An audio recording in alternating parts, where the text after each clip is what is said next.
Hey guys, Kaden Martinson here with Leading Edge. Today, I'm just going to fill you guys in with a little bit of updated version of our HDFs. We had shot a video before, but some of that's getting out of date. So what we have here today is a model year 23 combine and a model year 23 HD45F. These are both updated as of August 11th, 2023. So just keep in mind that as software changes come through and some of the updates happen, we got to stay current with this stuff. So we're just going to do a big overview here. We're going to start over at our quick coupler. So on this machine, it's an X9, so it's a 9-pin automatically, but if you have an older S-Series combine, you might still have a 31-pin inside your quick coupler. You need to be able to attach a 9-pin. There's kits for this, but we have our 9-pin here. Please try to make sure to shut the machine off when you're plugging this in and out, just so we don't have any chances of frying our controller. So as we move on from there, if we actually open up this cover, this again is where our controller is right here. And this is where one of the main blocks are for our hydraulic valve.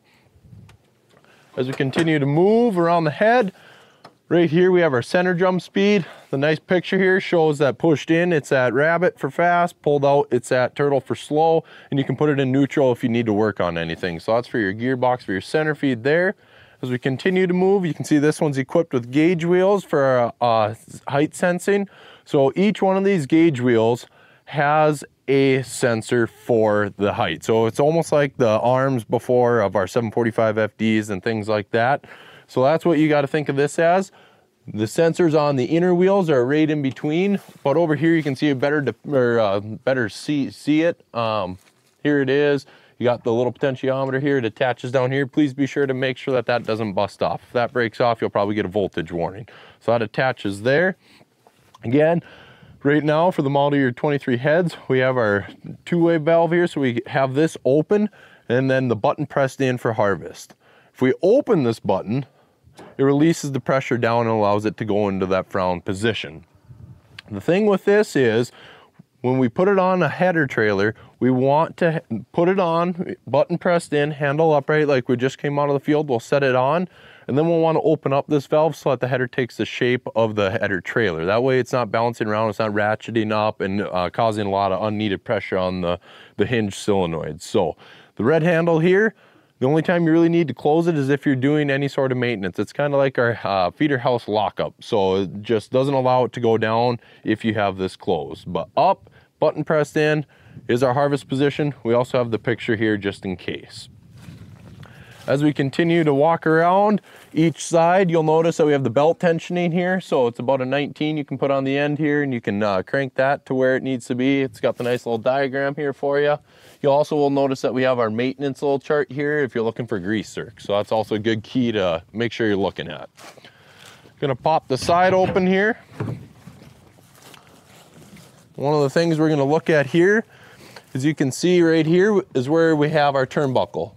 This back, so actually the turnbuckle pulled in, the eye bolts in, is what locks up our cutter bar. So this is if you have an HDF head, if it has that flexible cutter bar, that mechanical release. So if we back this off all the way, that is what's gonna release that cutter bar. Remember, it's mechanical, it's not a Hydroflex if we're going into beans or you're cutting anything on ground. So that's step one, is right there. The other thing here that we want to make sure to take note of is this adjustment.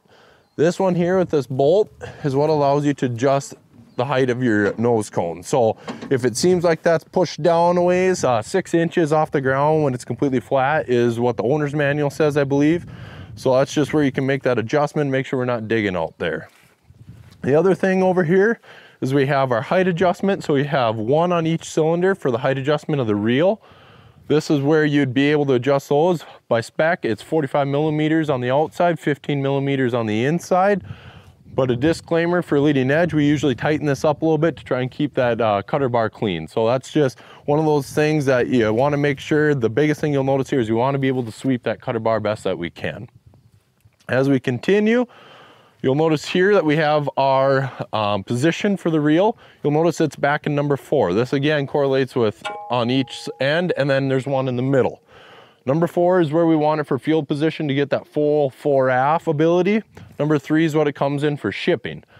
You can leave it in 3, but you won't be able to get out as far. You'll notice on the right-hand side where you have your 1 to 7, you won't be able to actually get past about 2.5. So that's just something to note there. Also on the back side of this is the handle. This is for the aggressiveness of the pitch of our fingers. So that's where you adjust that. This pulls out, you can adjust it either way.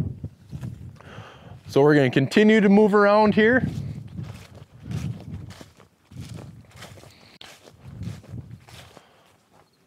The one thing that we'll notice in the middle now is this is where our real Fore or zoom sensor is. It's right up under here and it slides in a little groove. This bracket, if it ever gets busted, it will usually throw that voltage sensor for that Fore. So that's something you want to make sure to keep an eye on, and that's where that Fore zoom sensor is. Again, you can see up here, it's not all the way on the outside. They're labeled, that's number 3, number 4 is where that is for that Fore. So we just want to make sure we have all of our reels in the same pin location. We're going to continue to move around here. So same thing that we did on the other side, we're going to want to do on this side. This up in the air now, I have the ability to show you a model year 23 update. So you can see right here, we have this eye bolt. This was for helping the outsides when you're in off-ground cutting. So underneath, where it locks up, we'll actually climb underneath here. If you look up under here, here's where the rod is that locks up our cutter bar. And inside of there, there's these little pieces. We'll get a close up here for you. And these pieces here are what helps lock the arms up and helps lift up that cutter bar. So these were added to help take a little bit of pressure off of here. In model year, before model year 23, it was just a little bolt. You'll see it's this beefed up version now. So that's an update there. It helps. We did have a couple bolts snapped there. So it's a good update to beef that up a little bit. If you are going into on-ground cutting at all we want to do is just back this bolt off and this nut off and then take this bolt out and release this plate. And that'll allow that flexible cutter bar to drop. Again, same thing on this side, tighten up your turnbuckle for off-ground, loosen it for on-ground, and then make sure your nose is adjusted accordingly, as well as your reel up here. As we come around the corner here, again, we'll note, make sure our belts are tensioned. We have the diagram again. We have our sensors again for each gauge wheel. The one thing that we couldn't really see on the other side, but it is on both sides, is where our sensors are. So I'm going to clean off some of our chaff here. So this is where you can see this sensor here and this cylinder here. This is your hinge wing position sensor. You got one of these on each side and it correlates with this valve, or the cylinder, excuse me, right here.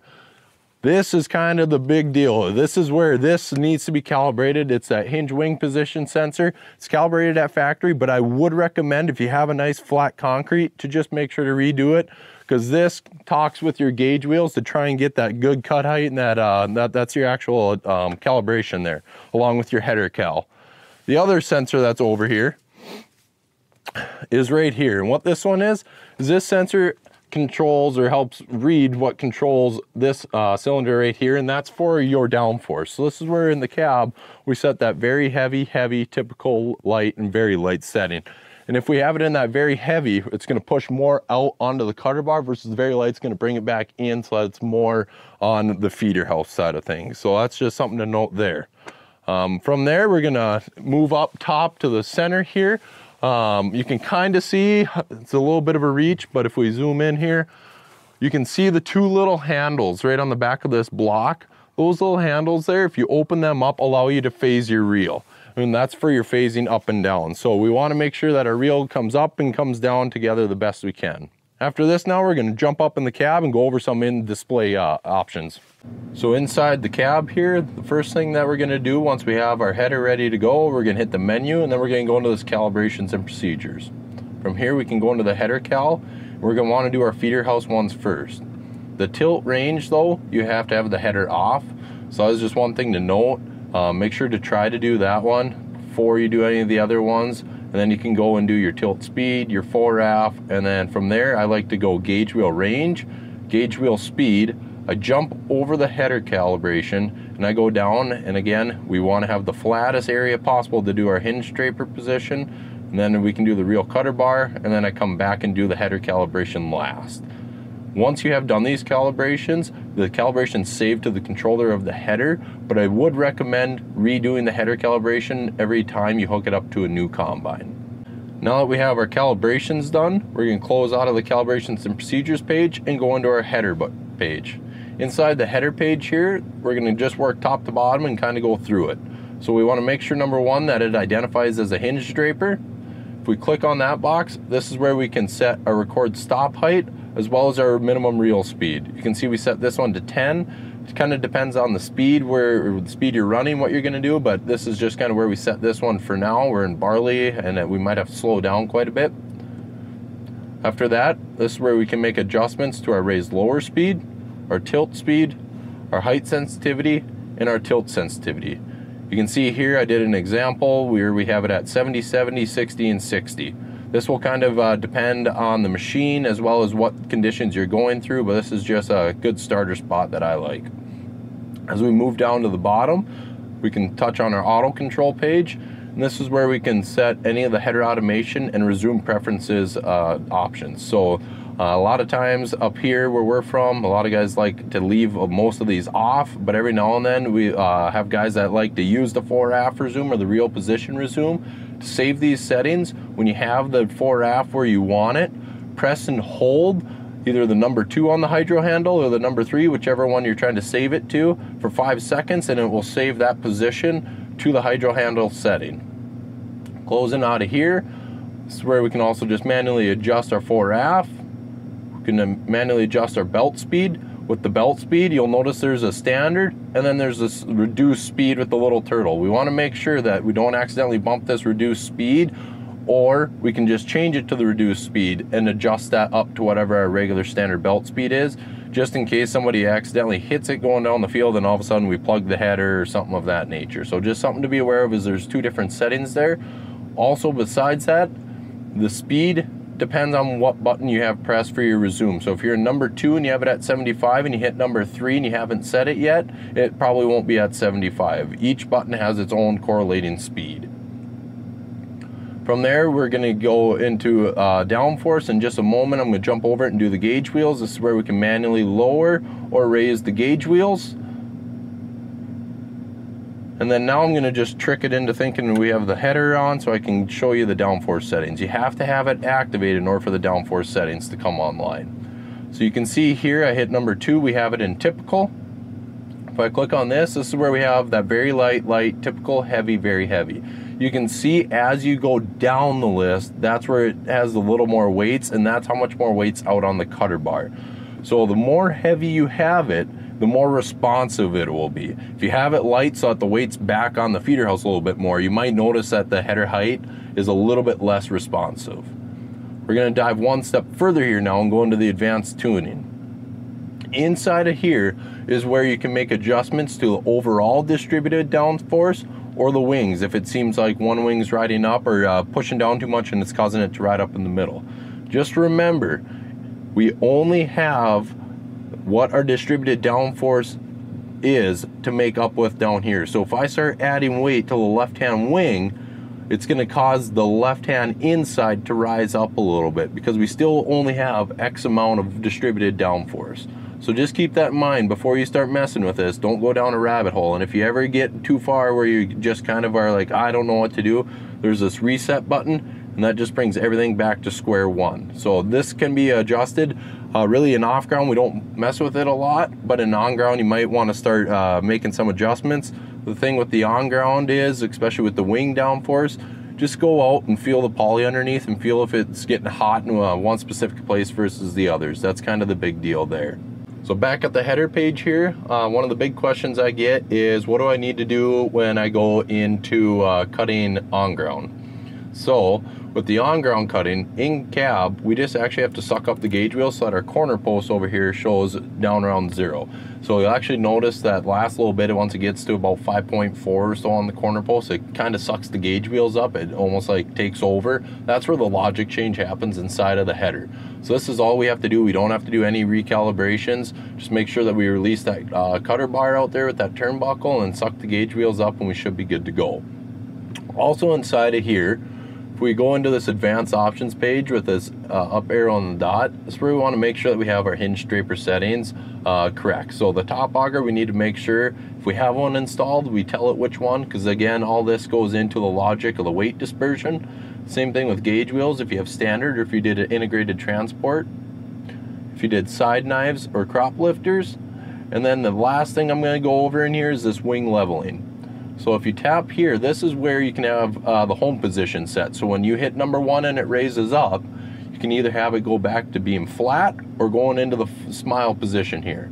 This is also where if we click on the smile position and we press and hold the wing level, it will bring it up into the smile position a little bit more, and you just have to say whether you want it to do it from above, below, or both. So a lot of times I just usually leave it in the middle here, because if we go up into the smile position, when we make that corner and we come back, those wings have to get down a little bit, or it takes them a little bit longer to get down to that height setting. So just an option there. Really, that's most everything. If you guys have any questions, please get a hold of us at Leading Edge Equipment. Hopefully this was beneficial for you guys, and we appreciate your business.